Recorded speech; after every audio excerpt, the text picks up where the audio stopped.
எல்லா கிரேட் ஆர்ட்டுமே வந்து ஒரு பெரிய ஒரு சேட்னஸ்லேருந்து வருது அப்படின்னு சொல்லி எனக்கு தோணுது. ஸோ ஒரு பெரிய ஆர்ட்டுக்கு ஒரு பெரிய சேட்னஸ் தேவையா அப்படின்ற கேள்வி இருக்குது. இல்லைன்னு நினைக்கிறேன். ஐ திங்க் சேட்னஸ்லேருந்தும் ஆர்ட் வருது.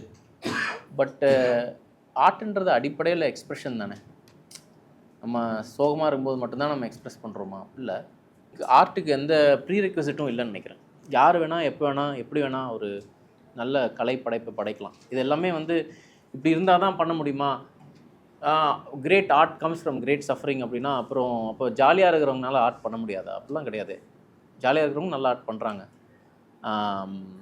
இல்லை வந்து அது எல்லாமே ஒரு மாதிரி லிமிட்டிங் பிலீஃப்ஸ் மாதிரி எனக்கு ஃபீல் ஆகுது.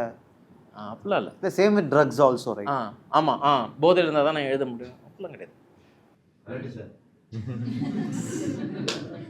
இப்படியா எழுதலாம். அது எல்லாமே எஸ்கேப்பிசம் மாதிரி தான். எஸ்கேப்பிசம்ன்றதை விட அது ஏன் நம்புகிறோன்னு நமக்கே தெரியாது. நம்ம சில தான் நம்பிட்டு இருப்போம். யாரோ சொல்லியிருப்பாங்க, எங்கேயோ கேள்விப்பட்டிருப்போம், இது செமையாக இருக்கே, அது நம்பிக்கலாம் அப்படின்னு நம்பிப்போம். ஆனால் அது உண்மையானு யோசிக்க மாட்டோம்.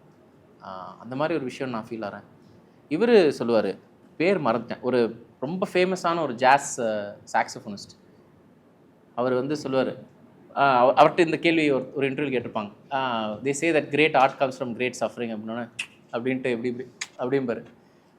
My dad's rich, my mom's beautiful, I've never suffered a day in my life அப்படின்னு சொல்லுவார். ஏன்னா அதான் நான் யோசிச்சு பார்ப்பேன். நம்ம பண்ணுற விஷயம்லாம் நினைக்கிறேன் நம்ம மூலமாக நடக்கிற விஷயம். ஸோ அது யார் மூலமாக எது எப்போ நடக்கும்னு நமக்கு தெரியாது.